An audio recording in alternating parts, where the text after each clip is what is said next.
Let me introduce myself. I am Ricky Pratama from Greenville Pittsburgh, operator in for presentation. On this occasion, our group will discuss one of the important topics in the world of banking and financing. Really basic principle of banking credit. This topic is very important to understand because credit principles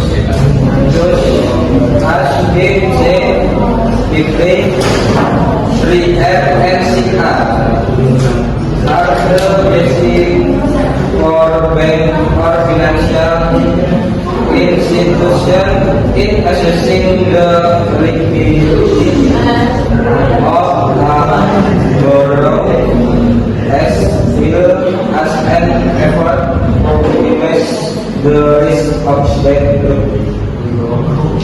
Later, Brain from our group will explain in more detail about face bracelet, including how to apply them in the real world.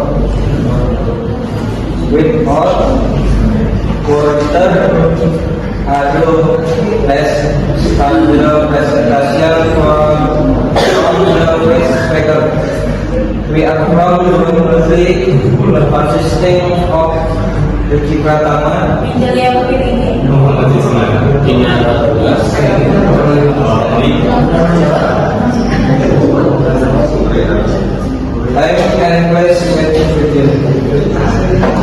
In general, in providing credit or loans, one must adhere to credit principles.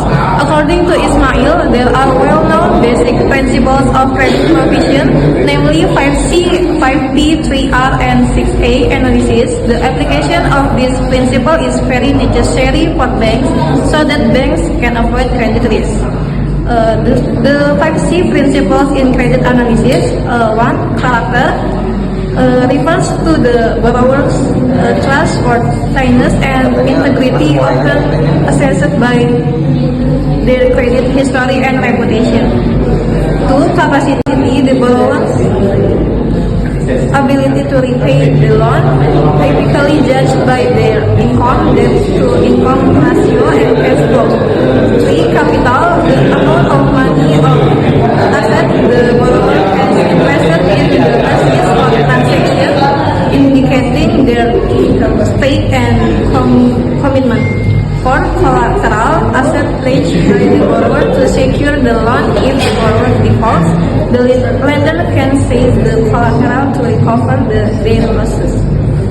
5. Condition. The specific terms of the loan, including interest rates, loan purpose, and economic conditions that might affect the borrower's ability to repay. Principles in credit analysis.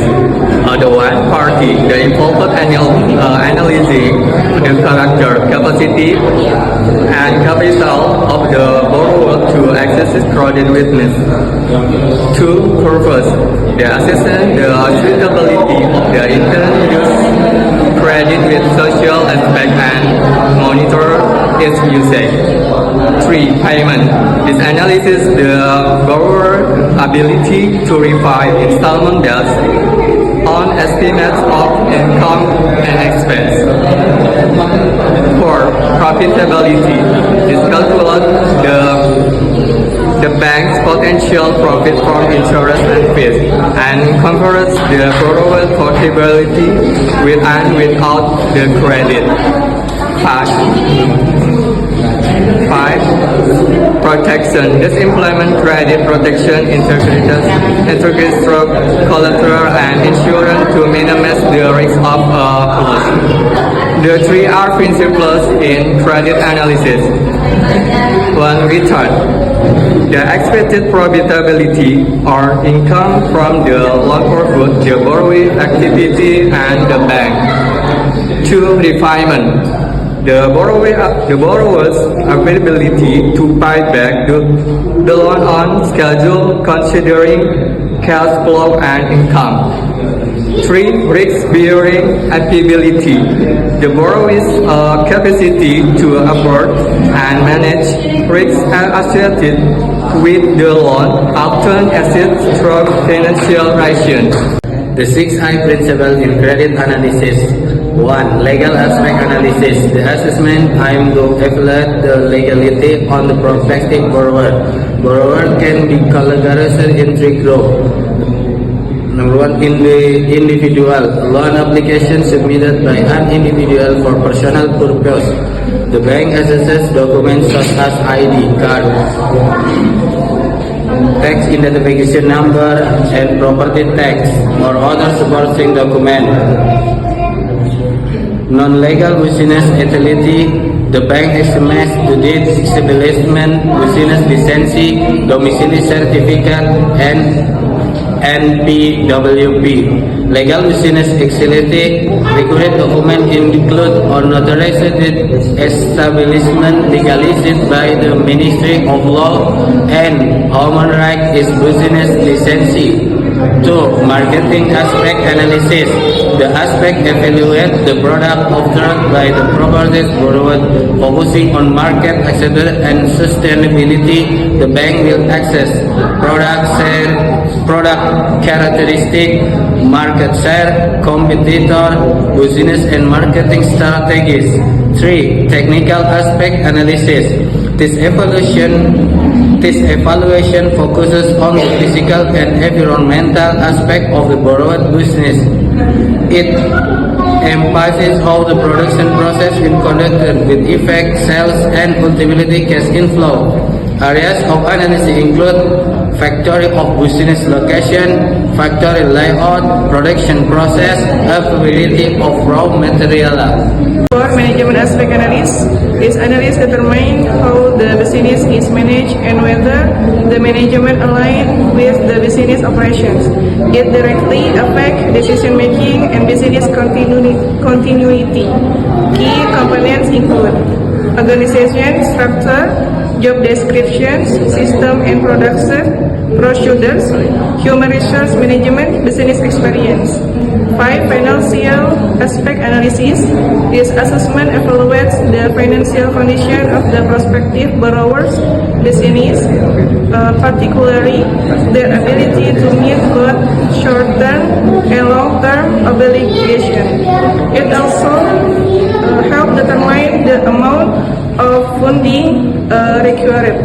The bank reviews financial instruments of liquidity, ability to meet short-term obligations, leverage, level of debt dependency, activity, asset utilization efficiency, profitability, ability to generate profit, search and use of funds analysis, examines the company's capital structure and funding needs.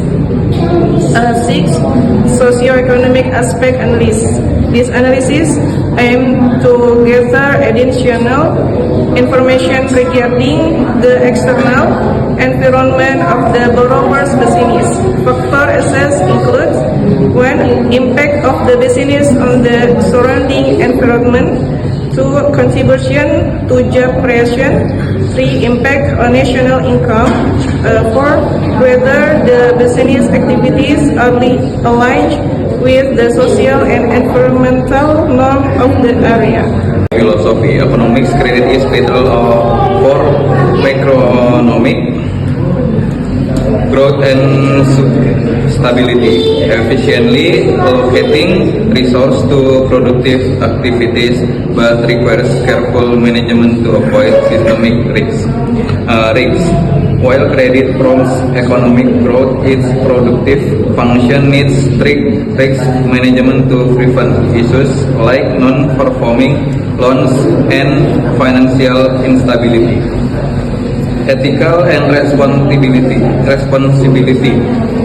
Beyond profit, modern banking emphasize social and moral responsibility, guiding lending decisions toward ethical, social, and environmental consideration (ESG) principles.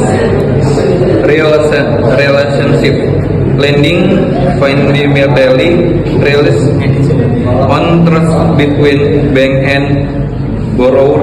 Long-term relationship facilitate better assessment and can lead to mutually beneficial outcomes, fostering a stable credit ecosystem.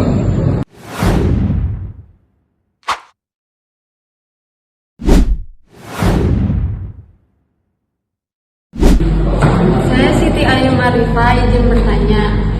Kan kalian tadi sempat singgung tentang filsafat kredit. Nah, menurut kalian pribadi, bank itu sekarang masih mikirin etika dan tanggung jawab sosial atau lebih fokus ke untungnya aja? Oke, dan menjawab pertanyaannya, bank pasti akan tetap lebih keuntungan, mencari keuntungan, tetapi untuk melihat apakah tanggung jawab sosial itu penting supaya citra bank itu juga bagus. Jadi banyak debitur yang berminat untuk kredit ke bank tersebut. Kalau Bapak saat ini umumnya mengklaim bahwa mereka memprioritaskan etika dan tanggung jawab dalam operasional mereka. Namun, apakah mereka benar-benar melakukannya atau hanya fokus pada jalan saja dapat dilihat dari beberapa aspek berikut. Yang pertama adalah dari reputasi dan kepercayaan. Bank-bank yang memiliki reputasi baik dan dipercaya oleh masyarakat biasanya memiliki standar etika yang tinggi. Terus yang kedua dari keputusan yang bertanggung jawab. Bank-bank yang etis akan membuat keputusan yang bertanggung jawab dan transparan. Terus yang ketiga, kepuasan karyawan. Bank-bank yang etis juga memprioritaskan kepuasan karyawan. Karena karyawan yang puas akan lebih produktif dan loyal. Yang keempat adalah tanggung jawab sosial. Bank-bank yang etis juga mempertimbangkan dampak sosial dan lingkungan dari operasional mereka. Assalamualaikum warahmatullahi wabarakatuh. Perkenalkan, saya perwakilan dari kelompok 4 yang bertanya kepada kelompok 3, yaitu kenapa sih penting bagi perusahaan untuk memilih saluran distribusi yang tepat untuk struktur pemasaran? Terima kasih. Terima kasih atas pertanyaannya Abdullah. Baik, saya jawab dari mewakili kelompok 3. Pertanyaannya, kenapa penting bagi usaha untuk memilih saluran produksi untuk pemasaran? Untuk saluran produksi dan pemasaran sangat penting itu karena pertama biar distribusi, saluran distribusi yang ini, karena untuk lebihnya agar produk itu bisa tepat sasaran ya, pertama itu. Kedua juga efisiensi dari penyebaran produk itu juga lebih terstruktur, tidak salah sasaran yang tadi itu tepat sasaran. Untuk ketiganya juga untuk lebih jadi pemisahan produk itu biarnya itu lebih tepat sasaran. Nama saya Desta Putra Pratama dari perwakilan kelompok 1. Untuk pertanyaan terkait kolateral, apa sih peran jaminan atau kolateral dalam mengurangi resiko kredit macet? Ya, terima kasih. Jawab ya, jaminan kolateral adalah aset atau barang yang digunakan sebagai jaminan untuk memperoleh kredit dari bank atau lembaga keuangan. Dalam jaminan kolateral dapat digunakan sebagai salah satu cara untuk mengurangi risiko kerugian. Jaminan kolateral itu ada 3. Yang pertama itu mengurangi risiko. Jaminan kolateral dapat mengurangi risiko kerugian bagi bank atau lembaga keuangan dari debitur tidak dapat membayar sendiri. Terus yang kedua itu ada meningkatkan kepercayaan. Jadi jaminan kolateral dapat meningkatkan kepercayaan bank atau lembaga keuangan terhadap debitur sehingga mereka dapat lebih bersedia memberikan kredit. Terus juga yang ketiga itu mengatur prioritas jaminan kolateral dapat membantu mengatur prioritas dalam proses membagi kredit jika debitur mengalami kesulitan keuangan. Terus juga ada jenis-jenis kolateral ini. Jenis-jenis kolateralnya itu ada aset tetap, ada aset bergerak, dan juga ada aset berharga, surat berharga. Terus proses penanganan kredit macet dengan jaminan kolateral juga ada jadi 3 Kak. Ada evaluasi jaminan, itu bank atau lembaga keuangan akan mengevaluasi nilai jaminan kolateral untuk menentukan apakah nilai jaminan cukup untuk menutupi jumlah kredit yang macet. Terus yang kedua itu pengambil alihan jaminan. Itu jika debitur tidak bisa membayar kredit, bank atau lembaga keuangan dapat mengambil alih jaminan kolateral untuk dijual dan digunakan untuk membayar kredit. Terus yang ketiga itu ada penjualan jaminan. Nah, itu bank atau lembaga keuangan yang akan menjual jaminan kolateral untuk mendapatkan dana yang digunakan untuk membayar kredit. Jadi dengan menggunakan jaminan kolateral, bank atau lembaga keuangan dapat mengurangi risiko kerugian dan meningkatkan kepercayaan terhadap diri. Thank you for the question and also to the speaker for this very clear answer. We still have time for one or two more questions. Please display anyone who want to ask. Conclusion: providing credit isn't just about lending and borrowing money. It's about an art and a science, highly complex, demanding prudence and a multifaceted analysis from various angles. Each principle, from the fundamental assessment of the borrower's character and capacity, considering the purpose and prospect to repayment, analyzing potential return and risk, to evaluating feasibility across all aspects, complements one another to form a comprehensive picture. The core of all these principles is effective risk management.